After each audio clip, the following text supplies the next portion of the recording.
तीसरा फैक्टर, तीसरा abiotic factor soil. Very important question इससे आता है, ठीक है। क्वेश्चन तो सभी से आता है। इसमें क्या है, डिकम्पोजिशन एक स्टेप है जो बहुत इंपॉर्टेंट है, अभी पढ़े देखिए। चलो सॉइल, सबसे पहली बात कि सॉइल क्या है। अगर सॉइल को एक सिंपल लाइन में डिफाइन करना हो कि सॉइल क्या है, तो क्या कैसे डिफाइन करोगे, क्या बोलोगे सॉइल क्या है? तो बोलोगे upper most layer of earth surface is called as soil. Earth के सरफेस की अपर मोस्ट लेयर, यूं बोलो अर्थ क्रस्ट की अपर मोस्ट लेयर क्या है, सॉइल। जैसे मैं कहता हूं कि ये मान लो अर्थ है, और अर्थ में आपको पता है कि ये मान लो ये अर्थ, ये अर्थ, ये अर्थ है, ठीक है। और मैं कहता हूं कि आपको पता है इसके ऊपर कई जगह चट्टान वगैरह है सब, ये जो मान लो चट्टान वगैरह है, ठीक है। चट्टान वगैरह का वेदरिंग हो रहा है, ठीक है भैया। लेकिन आपको ये भी पता है कि इस चट्टान पर कई जगह तो सॉइल का फॉर्मेशन हो चुका है। जैसे मान लो कि इस जगह अर्थ पर सॉइल का फॉर्मेशन हो चुका है, तो यहाँ पे तो प्लांट ग्रो कर रहे होंगे, हाँ बिल्कुल ग्रो कर रहे होंगे। तो यहाँ पे एनिमल भी रह रहे होंगे, हाँ बिल्कुल रह रहे होंगे, एनिमल भी रह रहे होंगे। तो ये लोग एक दिन मरेंगे मुड़ाएंगे, हाँ बिल्कुल मरेंगे मुड़ाएंगे। तो इन लोगों का डिकम्पोजिशन होगा, तो कल को वो लोग सॉइल बन जाएंगे, हाँ बिल्कुल बन जाएंगे। नया सॉइल बना यहाँ पे देखो, ये सॉइल। तो एक सॉइल तो डेड ऑर्गेनिक के डिकम्पोजिशन से बन रहा है। अभी डिटेल में पढ़ेंगे डिकम्पोजिशन क्या होता है, कैसे होता है। दूसरा, ये जो अर्थ क्रस्ट है, ये बोला ना मैं, चट्टान है, चट्टान। आपको पता है इसका वेदरिंग होता है, इसका क्या होता है, वेदरिंग। और ये वेदरिंग तीन प्रकार का हो सकता है, फिजिकल, केमिकल और बायोलॉजिकल। फिजिकल तो चोट पड़ी या टेम्परेचर बदला, उसकी वजह से पहाड़ सिकुड़ते हैं और फैलते हैं, तो उसकी वजह से चट्टान का कई बार वेदरिंग हो जाता है। केमिकल, एसिड रेन की वजह से भी वेदरिंग होता है। हम इसकी चर्चा नहीं कर रहे हैं, हम बात कर रहे हैं, आपको पता है कई सारे इससे, इसकी वजह से भी वेदरिंग होता है, नो डाउट। लेकिन आपको पता है कई सारे बायोलॉजिकल एजेंट आके अर्थ क्रस्ट को वेदर कर, इससे भी होता है, इससे भी होता है, इससे भी होता है। नतीजा ये होता है कि अर्थ के जो बड़े बड़े चट्टान है, जैसे मान लो बड़े बड़े टुकड़े हैं, ये बड़े बड़े टुकड़े हैं, बड़े बड़े टुकड़े पहले छोटे छोटे टुकड़े में कन्वर्ट होते हैं, तो इसको आप बोलोगे अनवेदर्ड रॉक, अनवेदर्ड रॉक। इसको आप बोलोगे पार्शियली वेदर्ड रॉक, पूरी तरीके से वेदर नहीं हुआ है। और जब ये पूरा फाइन पार्टिकल्स बन जाएगा, फाइन पार्टिकल, तब आप इसको बोलोगे, तब आप फाइन पार्टिकल, तब आप इसको बोलोगे complete weathered rock. And this process of weathering of rocks leads to formation of soil. Finally यहाँ सॉइल बना है, रॉक से सॉइल। सॉइल बनने की प्रोसेस, सुनना ध्यान से, सॉइल बनने की प्रोसेस कहलाती है पेडोजेनेसिस। चाहे वो रॉक के वेदरिंग से बने, चाहे वो डिकम्पोजिशन से बने, ये भी पेडोजेनेसिस, इसमें भी लास्टली सॉइल ही बन रहा है। सॉइल बनने की प्रोसेस कहलाती है पेडोजेनेसिस, इसकी स्टडी कहलाती है पेडोलॉजी, पेडोलॉजी। और सॉइल रिलेटेड फैक्टर को कहते हैं एडेफिक फैक्टर। याद कीजिए, तीन टर्म आ गया, एडेफिक फैक्टर, पेडोलॉजी और पेडोजेनेसिस। पेडोजेनेसिस मतलब क्या, पेडो मतलब सॉइल होता है, सॉइल की स्टडी पेडोलॉजी। पेडोजन मतलब सॉइल के बनने की प्रोसेस, पेडोजेनेसिस। एडेफिक फैक्टर मतलब सॉइल रिलेटेड फैक्टर। ये तीनों टर्म अलग से याद रखना, ठीक है। अब मुझे एक बात बताओ, इस कहानी से आपको क्या शिक्षा मिलती है कि सॉइल तो ऊपर से नीचे भी बन रहा है डिकम्पोजिशन से, और सॉइल तो नीचे से ऊपर भी बन रहा है वेदरिंग से। यानी कि paedogenesis is by directional process, paedogenesis is by directional process. क्योंकि ऊपर से नीचे जो ऑर्गेनिज्म बन रहे हैं तो उनका डिकम्पोजिशन हो रहा है तो सॉइल बन रहा है, नीचे अर्थ क्रस्ट रखा हुआ है उसका वेदरिंग हो रहा है तो सॉइल बन रहा है। यानी कि paedogenesis is by directional process, ठीक है। क्योंकि देखो इधर हो रहा है डिकम्पोजिशन, इधर हो रहा है पेडोजेन, इधर हो रहा है वेदरिंग ऑफ रॉक, इधर हो रहा है वेदरिंग ऑफ रॉक। मामला सेट। अब ये हुआ कि ये तो इंट्रोडक्शन होगा कि सॉइल क्या है, तो आप बोलोगे upper most layer of earth is known as, upper most layer of earth crust is known as soil. But एक अच्छे जगह के सॉइल में, जैसे मान लो कि यहाँ पे सॉइल बन गया, एक अच्छे जगह के सॉइल में क्या क्या होता है, हम इसकी बात करते हैं। तो एक अच्छे जगह के सॉइल में, सुना ध्यान से, 25% water, 25% air, 25% sorry 45% inorganic matter और 5% इनऑर्गेनिक मैटर और 5% ऑर्गेनिक मैटर। इनऑर्गेनिक और ऑर्गेनिक, इनऑर्गेनिक मैटर और ऑर्गेनिक। एक बात बोलूं, अगर ढंग से देखोगे ना तो टोटल इनऑर्गेनिक मैटर 95% है। कितनों के बात समझ में आई? ढंग से देखो। हाँ, कैसे समझ में आया बताओ प्रतीक? तो वाटर 25% हो गया, इनऑर्गेनिक मैटर 45, और ऑर्गेनिक मैटर तो उसका भी सही से डिकम्पोजिशन हो जाएगा तो नहीं और इनऑर्गेनिक बन जाएगा। नहीं, वो तो ठीक है, इनऑर्गेनिक बन जाएगा भैया। पानी और वाटर खुद इनऑर्गेनिक, यह है वाटर पानी H2O। और एयर। हाँ, एयर में CO2, N2 और जो भी है गैसेस मोस्टली। अगर ढंग से देखा जाए तो एयर का कंपोजिशन और वाटर खुद इनऑर्गेनिक है, मगर फिर हम उसको इनऑर्गेनिक में काउंट क्यों नहीं कर रहे 45%? क्योंकि वो पार्टिकल के फॉर्म में नहीं, क्योंकि वो पार्टिकल के फॉर्म में नहीं है। हम यहाँ जिस इनऑर्गेनिक मैटर की बात कर रहे हैं वो पार्टिकल है, वो पार्टिकल्स है, वो एक तरीके से क्रस्ट है, यूं बोलो, पार्टिकल्स बोलो ना, पार्टिकल्स है। और जब बात आई पार्टिकल्स की, तो पार्टिकल कई प्रकार के हैं, इसकी चर्चा भी हम करते हैं। रुक जाओ, अब बात है कि यहाँ ऑर्गेनिक मैटर कौन है। तो ऑर्गेनिक मैटर में, ऑर्गेनिक मैटर यहाँ पर डेड भी है और लिविंग भी है, डेड भी है और लिविंग भी। डेड लिविंग में कौन? प्लांट के प्रोडक्ट भी हैं, एनिमल के भी हैं और माइक्रोब्स भी हैं। अरे प्लांट भी हैं छोटे छोटे से, एनिमल भी है छोटे छोटे से, माइक्रोब्स तो हैं सॉइल में, सभी प्लांट एनिमल माइक्रोब्स। डेड कौन है? प्लांट का मरा हुआ हिस्सा, एनिमल का मरा हुआ पार्ट, माइक्रोब्स का मरा हुआ पार्ट। यानी कि ऑर्गेनिक मैटर जो भले ही सॉइल में 5% है, लेकिन उसमें कुछ लिविंग है और कुछ डेड। इसकी चर्चा भी अभी हम करेंगे आगे डिकम्पोजिशन में डिटेल। लेकिन जब बात आई है इनऑर्गेनिक मटेरियल के पार्टिकल्स की, तो ये पार्टिकल अलग अलग 6 लेयर में, अलग अलग 6 फॉर्म में मिलते हैं। कितने? 6 बोला है मैंने। अरे इजी है याद रखना, एक बार याद रखोगे तो याद ही रह जाएगा।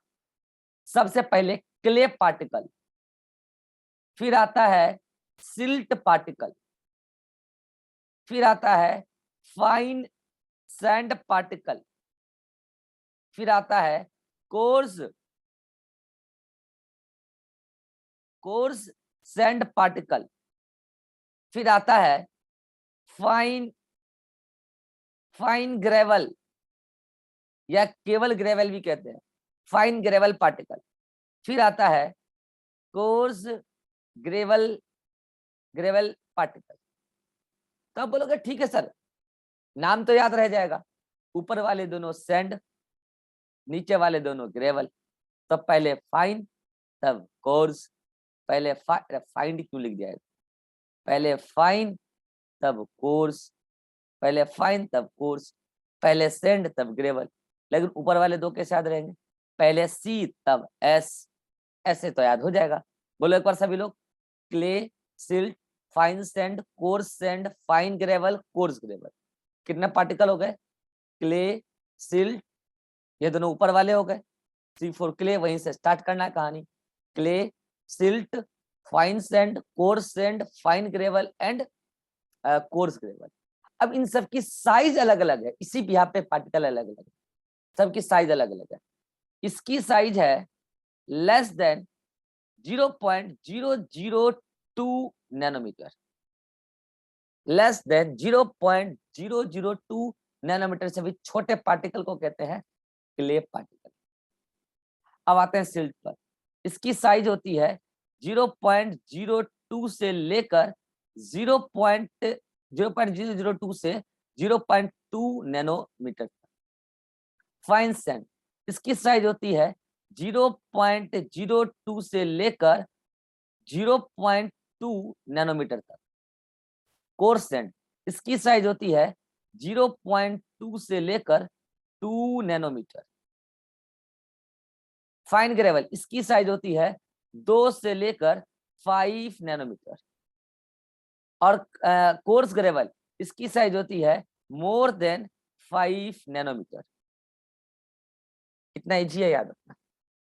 आप तो बस एक बात याद रख लो, स्टार्टिंग वाले 0.002 से कम और लास्ट वाले 0.5 से ज्यादा, बाकी तो आप इसमें कर ही लोगे। कैसे? एक बार सभी लोग मन में बोलेंगे। सबसे पहले सी से स्टार्ट करना है, क्ले, फिर सिल्ट, फिर फाइन सैंड, फिर कोर्स सैंड, फिर फाइन ग्रेवल, फिर कोर्स ग्रेवल।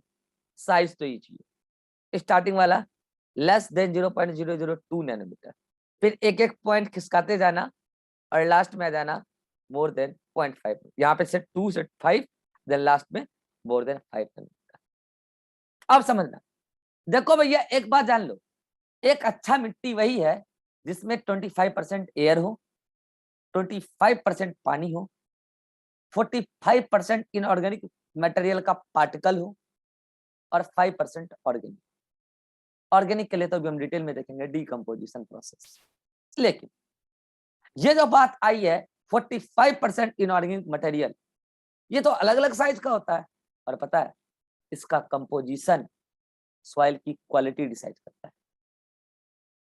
इसका कंपोजिशन सॉइल में कितना एयर रहेगा, कितना वाटर रहेगा, ये डिसाइड करता है। कैसे? तो सुना ध्यान से। अलग अलग प्रकार की मिट्टी होती है, आपको मैं बता रहा हूं 3 प्रकार की मिट्टी कहलाती है। एक मिट्टी कहलाती है सिल्ट, एक मिट्टी कहलाती है सैंड, और एक मिट्टी कहलाती है loamy. Loamy soil, silt soil, sand soil, loamy soil. सुना ध्यान से मैं क्या बोल रहा हूं। जैसे ही नाम पड़ा सिल्ट, तो आपको देख के पता चल रहा होगा इसमें ज्यादा कौन है, सिल्ट। तो इसमें 85%, इसमें 85% ऊपर वाले दोनों मिला के, क्ले प्लस सिल्ट, उसमें ज्यादा सिल्ट है इसलिए बोला सिल्ट। और मात्र 15% कौन है, सैंड है। ठीक है, देखते हैं मिट्टी बढ़िया है कि नहीं है, देखते हैं अभी। अब आते हैं sand particle. 90% sand particle, not gravel. और 10 ग्रेवल, देखो ग्रेवल क्या होता है, ये गिट्टी हो गया और ये बजरी हो गया। गिट्टी वो यूं बोलो ना, गिट्टी जिससे जो मकान वकान में भी देते हैं, ठीक है, कोर्स ग्रेवल। और फाइन ग्रेवल कौन सा हो गया, ये बोलो बजरी, जो उसके बालू के चालने से जो छोटा छोटा पत्थर आता है, ठीक है, ये हो गया। और रेत फिर सैंड हो गया। ठीक है, तो सैंड सॉइल में 90% सैंड होता है और 10% होता है आपको ऊपर वाले सिल्ट, 10% सिल्ट, और उसमें थोड़ा बहुत क्ले भी हो सकता है, डोंट वरी। लेकिन जो लोमी सॉइल होता है उसमें 50% सिल्ट और क्ले का मिक्सचर और 50% सैंड, दोनों सैंड मिले होते हैं, मामला सेट है। अब तैयार करते हैं, अब हम ये देखते हैं कि हमारे खेती के लिए कौन सा बढ़िया सॉइल। तो आप लोग बताएंगे। मैं आपको 2 टर्म बता रहा हूं। एक टर्म बता रहा हूं परकोलेशन। परकोलेशन का मतलब होता है रिसाव। हिंदी में नहीं कहते हैं पानी रिस गया खेत में, रिसाव। पानी का बह जाना, और एक होता है वाटर होल्डिंग। वाटर होल्डिंग तो देखो होता क्या है कि जब ये सारे पार्टिकल, मान लो कि कोई छोटे हैं कोई बड़े हैं, मैं यहाँ पे आपको बना रहा हूँ सिल्ट पार्टिकल, ठीक है, सिल्ट सॉइल। तो मैंने क्या बोला, यहाँ पे सैंड मतलब बड़े बड़े बहुत कम है, देखो बड़े बड़े बहुत कम है, सॉरी बड़े बड़े हाँ ठीक है, बड़े बड़े बहुत कम है और छोटे छोटे ज्यादा है। तो अगर छोटे छोटे बहुत ज्यादा है तो आपको पता है बड़े बड़े बीच के बड़े बड़े पार्टिकल के बीच में कोई गैप बचेगा ही नहीं। इसका मतलब यहाँ पे इंटर पार्टिकल स्पेस बहुत कम है। ठीक है, देखते हैं क्या होगा। सैंड में आओ, इसमें क्या है, बड़े बड़े पार्टिकल बहुत सारा है, बड़े बड़े पार्टिकल बहुत है और छोटे छोटे कम है, छोटे छोटे कम है। तो यहाँ पे इंटर पार्टिकल स्पेस बहुत ज्यादा है। लेकिन आते हैं लोमी सॉइल पे, यहाँ पे जितने बड़े बड़े पार्टिकल हैं उतने ही छोटे भी हैं, जितने बड़े बड़े पार्टिकल हैं उतने ही छोटे भी हैं। मतलब यहाँ पे इंटर पार्टिकल स्पेस एप्रोप्रिएट है, एप्रोप्रिएट, ना ज्यादा ना कम। और इंटर पार्टिकल स्पेस भी सॉइल की क्वालिटी डिसाइड करता है। और सुनना ध्यान से, मैं पूरी बात कनेक्ट कर रहा हूं, कनेक्ट होना चाहिए। इनऑर्गेनिक मटेरियल के पार्टिकल का परसेंटेज सॉइल में उनकी एग्रीगेशन डिसाइड करता है। कौन कितना, तो उतना ही एग्रीगेटेड, उनकी एग्रीगेशन डिसाइड करता है, मतलब उनकी कॉम्बिनेशन डिसाइड करता है। सॉइल में इनऑर्गेनिक मटेरियल की कॉम्बिनेशन उसके इंटर पार्टिकल स्पेस की इस डायमीटर या उसकी स्पेस डिसाइड करती है। और इंटर पार्टिकल स्पेस सॉइल का परकोलेशन और वाटर होल्डिंग कैपेसिटी डिसाइड करता है। अब आप लोग को बताना है, जहां इंटर, पहले सवाल का जवाब देगी राशि, जहां इंटर पार्टिकल स्पेस कम है वो कौन है, सिल्ट सॉइल। तो वहां परकोलेशन ज्यादा या कम, रिसाव ज्यादा या कम, कम होगा सर। रिसाव कम। और वाटर होल्डिंग कैपेसिटी ज्यादा होगा। तो ऐसा लग रहा है कि सॉइल अच्छा है, क्योंकि वाटर होल्डिंग कैपेसिटी ज्यादा और परकोलेशन कम। देखने में ऐसा लग रहा है कि ये सॉइल अच्छा है, लेकिन ये यकीन मानिए ये सॉइल बेकार है। फिर आप बोलोगे सर बेकार का कारण बताइए। बेकार का कारण है यहाँ पर एयर कम होगा। कारण समझ में आया, इंटर पार्टिकल स्पेस कम है। और आपको मैं बता दूं, ये थ्योरेटिकली देखने में लग रहा है कि इंटर पार्टिकल स्पेस कम तो परकोलेशन कम, ये बात सही है। तो फिर वाटर ज्यादा नहीं होगा। बोलो क्यों, इंटर पार्टिकल स्पेस है ही नहीं तो सॉइल में वाटर कहां से होगा ना। वाटर, वाटर तो कम रहेगा ही रहेगा, एयर भी कम। और तो और रूट के पेनिट्रेशन में प्रॉब्लम आएगा। प्लांट अपने रूट को पेनिट्रेट नहीं कर पाएगी, क्योंकि आपको मैंने मॉर्फोलॉजी में पढ़ाया था, प्लांट अपने रूट हेयर को इंटर पार्टिकल स्पेस से नीचे गुजारती है और नीचे जो सॉइल में पानी होता है उसको एब्जॉर्ब करती है। इसका मतलब आप सभी बोलेंगे ये सिल्ट सॉइल, जिसको आप बोलते हो एकदम चिकनी मिट्टी, ये सिल्ट सॉइल क्या खेती के लिए अच्छी है? कतई, क्योंकि यहाँ पे परकोलेशन भले ही कम है लेकिन वाटर भी कम, एयर भी कम और रूट का पेनिट्रेशन में प्रॉब्लम। ये पर्टिकुलर सिल्ट सॉइल खेती के लिए अच्छी नहीं। What about sand soil, check करते हैं, अभिषेक बताएगा। इंटर पार्टिकल स्पेस ज्यादा है, अगर इंटर पार्टिकल स्पेस ज्यादा है तो परकोलेशन ज्यादा या कम? ज्यादा। ज्यादा। और वाटर होल्डिंग कैपेसिटी सर कम। यही तो प्रॉब्लम है। अगर वाटर होल्डिंग कैपेसिटी कम है और परकोलेशन ज्यादा है तो हमको ऐसे मिट्टी का क्या लेना है? ऐसे मिट्टी में खेती थोड़ी हो सकता है यार। और ऐसा मिट्टी आपको कहाँ मिलता है? डिजर्ट। इसीलिए डिजर्ट में ऐसे ही प्लांट ग्रो करते हैं जो कम वाटर में ग्रो करते हैं, क्योंकि वहां सॉइल में पानी कम। इसलिए आप देखना डिजर्ट में जाके आप एक बोतल पानी छीट दो, आपको पता भी नहीं चलेगा पानी आपने छीटा भी है, क्योंकि उसका इंटर पार्टिकल स्पेस ज्यादा था, पानी तुरंत अंदर चला गया। और जाके आप चिकनी मिट्टी पे एक एक बोतल पानी छिड़क दो, बहुत देर तक गीला रहेगा, कीचड़ बन जाएगा। कारण समझ में आया? यानी कि ना तो सिल्ट सॉइल खेती के लिए बढ़िया, कारण ध्यान रहे क्योंकि वहां रूट पेनिट्रेशन का प्रॉब्लम वो पुअर है, वाटर भी कम, एयर भी कम, और ना ही सैंड सॉइल अच्छा, वहां प्रॉब्लम है पर्कोलेशन ज्यादा और वाटर होल्डिंग कैपेसिटी कम। अब अतीक बताएगा जहां इंटर पार्टिकल स्पेस अप्रोप्रिएट है वहां पर्कोलेशन ज्यादा या कम, मतलब मॉडरेट होगा। मॉडरेट होगा, यानी कि आप कहेंगे हाई बट नॉट एक्सेस, यहां आप एक्सेस कहेंगे, एक्सेस, यहां बोलेंगे हाई, एक्सेस नहीं बोला, हाई। वाटर होल्डिंग कैपेसिटी ज्यादा या कम, ये भी मॉडरेट होगा। ये भी मॉडरेट, हाई, मतलब इसकी तरह एक कम भी नहीं और बाढ़ के तरह एक्सेस भी नहीं, ऐसा नहीं कि बाढ़ आ गया पानी, नहीं वो भी नहीं। तो मुझे बताओ रूट पेनिट्रेशन अच्छा होगा कि नहीं होगा?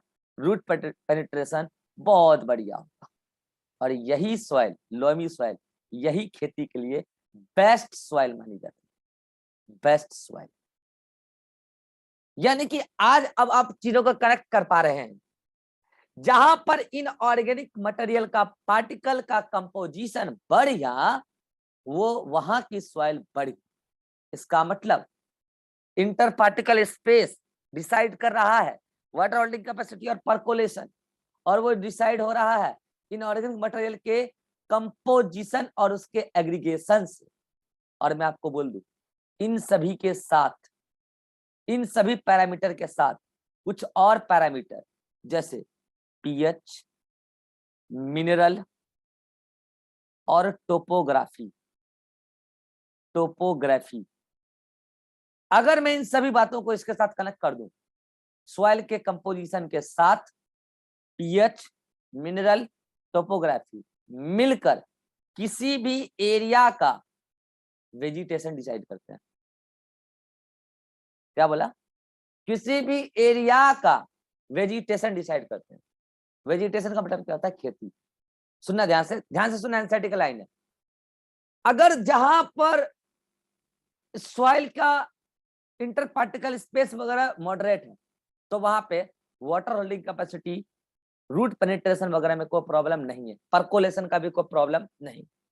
इसके साथ अगर वहां की पीएच 5 to 5.5 हो जाए, बहुत बढ़िया यार, सॉइल तगड़ा है, मस्त सॉइल, खेती के लिए मजा आ गया। वहां पे मिनरल की भी कोई कमी नहीं है, बहुत बढ़िया यार, मजा आ गया। वहां का टोपोग्राफी फेवरेबल है, टोपोग्राफी पहले भी बता चुका हूं, अर्थ रिलेटेड फैक्टर जो सॉइल को अफेक्ट करे। जैसे मान लो कहीं पे ढलान है, अब ढलान है, पीएच भी बढ़िया, मिनरल भी बढ़िया, ढलान है और मिट्टी भी लोमी है, ढलान है, तो वहां जब बारिश होगा या पानी का छिड़काव किया जाएगा तो प्रॉब्लम ढलान करेगा, प्रॉब्लम टोपोग्राफी करेगा, प्रॉब्लम सॉइल का कंपोजिशन नहीं करेगा। सॉइल का कंपोजिशन तो बढ़िया है, पीएच भी बढ़िया, तो इसका मतलब टोपोग्राफी भी अफेक्ट कर रहा है सॉइल, मतलब खेती को। तो मैं कह रहा हूं कि अगर टोपोग्राफी भी फेवरेबल, मिनरल भी बढ़िया, पीएच भी कितना 5 to 5.5 और सॉइल का कंपोजिशन भी बढ़िया, मजा आ गया यार, वहां की खेती तगड़ा होगा। और वहां की अगर प्लांट स्पीशीज अच्छी आएगी तो वहां पर एनिमल स्पीशीज भी अच्छी खासी आएगी। ज्यादा प्लांट, ज्यादा एनिमल, उन सब के मरने के बाद उसको डिकम्पोज करने के लिए ज्यादा माइक्रोब्स, स्पीशीज डाइवर्सिटी बढ़िया। बोलो बात सही है? और एनसीईआरटी एक लाइन लिखती है कि vegetation of any area decided by soil composition along with some parameters such as pH, mineral, topography and this dictates, dictate का मतलब होता है पढ़ के बताना, मतलब अनुमान लगाना। ये इस बात का अनुमान लगाते हैं कि वहां कौन एनिमल ग्रो करेगा, क्योंकि आप जानते हो कि डिजर्ट का वेजिटेशन खराब है, तो वहां पे जीरोफिटिक प्लांट है ना, इसलिए तो वहां पे एनिमल भी वैसा ही है, बहुत ज्यादा स्पीशीज डाइवर्सिटी नहीं। और आप जानते हो जंगलों में ट्रॉपिकल एंड फॉरेस्ट, वहां की मिट्टी बहुत बढ़िया, बहुत अच्छा, टोपोग्राफी भी फेवरेबल, पीएच भी बढ़िया, मिनरल भी बढ़िया, मजा आ गया, लोमी सॉइल है, इसीलिए वहां की वैरायटी ऑफ प्लांट स्पीशीज वहां ग्रो कर रही है। तो वहां पे उसको खाने वाले वैरायटी ऑफ एनिमल भी, तो मरने वाले मरने के बाद डिकम्पोज करने वाले माइक्रोब्स भी ज्यादा है, तो वहां की स्पीशीज डाइवर्सिटी बहुत ज्यादा। यानी कि किसी भी एरिया की जैसी सॉइल वैसी प्लांट वैसे एनिमल वैसी स्पीशीज डाइवर्सिटी। तो बताओ आज आपको मैंने वो बात साबित किया कि नहीं किया, जिस दिन मैंने कहा था कि स्पीशीज डाइवर्सिटी को अफेक्ट करने वाले फैक्टर एडेपिक फैक्टर भी होते हैं। आगे मैं इसको डिटेल में बताऊंगा कि आज मैं बताया हूं कि नहीं बताया, कैसे सॉइल डिसाइड कर रही है स्पीशीज डाइवर्सिटी को। जैसी सॉइल वैसा प्लांट तो वैसा एनिमल तो वैसा माइक्रोब्स। बढ़िया सॉइल तो ज्यादा से ज्यादा प्लांट स्पीशीज तो ज्यादा से ज्यादा एनिमल स्पीशीज खाने आएंगे। दोनों के मरने के बाद ज्यादा से ज्यादा माइक्रोब आएंगे उसको डिकम्पोज करने के लिए, स्पीशीज डाइवर्सिटी ज्यादा। This is all about inorganic material, inorganic content of the soil. And here we are talking only and only about particle of inorganic material, not water and air. Water और air कहाँ पढ़ते हैं आप detail में? Inorganic chemistry. Water का पूरा properties आप पढ़ते हैं, हम यहाँ नहीं पढ़ेंगे। एयर भी आप पढ़ते हैं ऑर्गेनिक और इनऑर्गेनिक मिला के, फिजिकल में भी पढ़ते हैं, हम यहाँ नहीं पढ़ेंगे। हम यहाँ केवल इकोलॉजी का पॉइंट ऑफ व्यू से वाटर को कल देख लेंगे एक बार, ठीक है। एयर हम नहीं पढ़ते, ठीक है। पहले बहुत पहले एयर होता था सिलेबस में, तो बायोलॉजी वाले को पढ़ाना पड़ता था, ठीक है। बाकी एयर के बारे में थोड़ी बहुत चर्चा हम कर लेंगे कहाँ, पॉल्यूशन में। चलिए, तो ये रहा सॉइल का इनऑर्गेनिक मटेरियल। अब हम बात करेंगे सॉइल के ऑर्गेनिक मटेरियल पे। यहां तक अगर आपको कोई डाउट हो तो आप बोल लीजिए। Abhishek? No sir. Atiq? No sir. Rashri? No sir. चलिए, अब मैं आपको एक बार नोट्स दिखा देता हूँ, देन मैटर को आगे बढ़ाएंगे।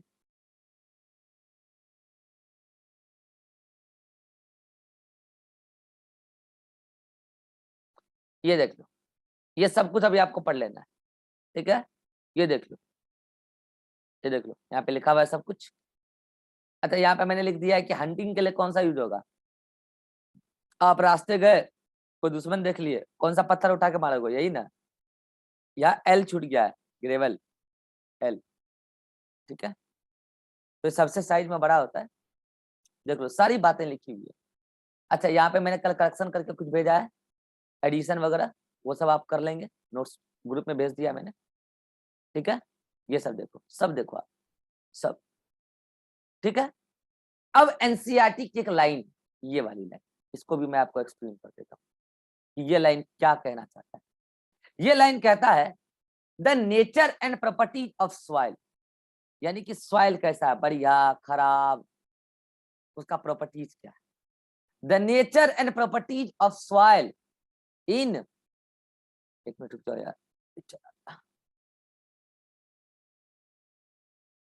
अब दिख रहा है ना?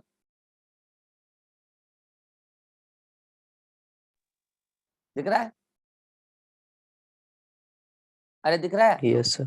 हाँ, तो nature and properties of soil in different area या डिफरेंट प्लेसेस वेरी, मतलब यहाँ की मिट्टी अलग है, कहते नहीं है बिहार की तो मिट्टी ही अलग है, राजस्थान की मिट्टी ही अलग है, भारत की मिट्टी ही अलग है। तो यहाँ की मिट्टी की नेचर और प्रॉपर्टीज डिसाइड होती है अलग अलग फैक्टर से, जैसे climate, weathering process, weather, weather मतलब मौसम। अच्छा, क्लाइमेट और वेदर में अंतर होता है, मैं आपको आगे बताऊंगा, डोंट वरी, ठीक है। क्लाइमेट और वेदर में एक परमानेंट है, एक टेम्पररी है, वेरिएबल है, एक नॉन वेरिएबल। तो क्लाइमेट, वेदरिंग प्रोसेस, ये वेदरिंग वो वेदर नहीं, मौसम वाला नहीं, ये चट्टानों के वेदरिंग के process. Weather, soil is transported और सेडिमेंट्री, इसके बारे में भी हम बात कर रहे हैं। And how soil development occur, इन सारी बातों पर डिपेंड करती है वहां के मिट्टी की नेचर। तो इसमें पहले आपको हम ये बात डिस्कस कर देते हैं। इसको डिस्कशन के लिए मैं आगे यहाँ पे एक डायग्राम बना के रखा हूँ। देखो, मैं कह रहा हूँ कि ये कोई एरिया, एरिया 1 और ये एरिया 2, यहाँ की सॉइल उड़ कर यहाँ आ गई हवा के साथ, तो यहाँ जो सॉइल आई है उसको बोलेंगे इओलियन सॉइल। यहाँ की सॉइल बह बह कर यहाँ आ गई, एलोवियल सॉइल। उड़ के आई, यू यू यू मतलब एयर, यू यू यू मतलब एयर, बाय एयर, इओलियन सॉइल। बह के आई तो एलोवियल सॉइल। तो मुझे बताओ कहां से बह के आई? इस एरिया में कहां से बह के आई, कहां से उड़ के आई। हो सकता है टॉक्सिक जगह से उड़ के आई हो सकता है बढ़िया जगह से उड़ के आई हो सकता है टॉक्सिक जगह से बह के आई हो सकता है बढ़िया जगह से बह के आई हो। तो बताओ इस एरिया का सॉइल का नेचर ट्रांसपोर्टेशन पे डिपेंड किया कि नहीं किया, बोलो किया। नेक्स्ट वन, इसी को आप कह सकते हैं सेडिमेंटेशन, सेडिमेंट्री। मैं कह रहा हूं सेडिमेंट हो गया, मिट्टी कट गया, वो कटा या तो उड़ने से या तो बहने से, तो उड़ के यहाँ आया, वही बात है ट्रांसपोर्ट होके आया। तो मिट्टी की क्वालिटी, मिट्टी की नेचर प्रॉपर्टीज उसके ट्रांसपोर्टेशन और सेडिमेंटेशन पे भी डिपेंड करता है। बाकी क्लाइमेट वेदर पे कैसे डिपेंड करता है, क्लाइमेट और वेदर एयर के कंपोजिशन, एयर और वाटर के कंपोजिशन को चेंज करेगा। मतलब बारिश कम होगा यार, बारिश कम होगा तो सॉइल की कंपोजिशन बेकार हो जाएगी ना, पानी घटता चला जाएगा 25 से नीचे। और जहां पर एयर में ही जहर है वहां पर क्या क्या खेती होगा यार, वहां की रूट के लिए भी तो जहर है, वो भी तो लिविंग ऑर्गेनिज्म। तो इसका मतलब वेदर पे तो डिपेंड करेगा ही, क्लाइमेट पे तो डिपेंड करेगा। वेदरिंग प्रोसेस कितना अच्छे से मिट्टी का फॉर्मेशन हुआ है, जब मिट्टी का रॉक का वेदरिंग हुआ, इस पे डिपेंड करेगा। हाउ सॉइल डेवलपमेंट अकर, हो सकता है सॉइल डेवलपमेंट में बहुत तेजी में डेवलपमेंट हुआ तो वो कोई बढ़िया सॉइल नहीं, धीरे धीरे हुआ हो तो अच्छा सॉइल। बाकी आप सॉइल डेवलपमेंट में पेडोजेनेसिस अपने नीट लेवल पे डिटेल में नहीं पढ़ते हैं, कौन सा पेडोजेनेसिस, वेदरिंग ऑफ रॉक, लेकिन डिकम्पोजिशन डिटेल में पढ़ते हैं। तो आइए अब हम लोग पढ़ेंगे डिकम्पोजिशन। तो आई थिंक अब आपको एनसीईआरटी का लाइन समझ में आ गया होगा। तो आप क्या करो, अभी यहाँ तक पढ़ दो, फिर हम अगले मीटिंग में स्टार्ट करते हैं प्रोसेस ऑफ डिकम्पोजिशन। चलिए आइए अगले मीटिंग।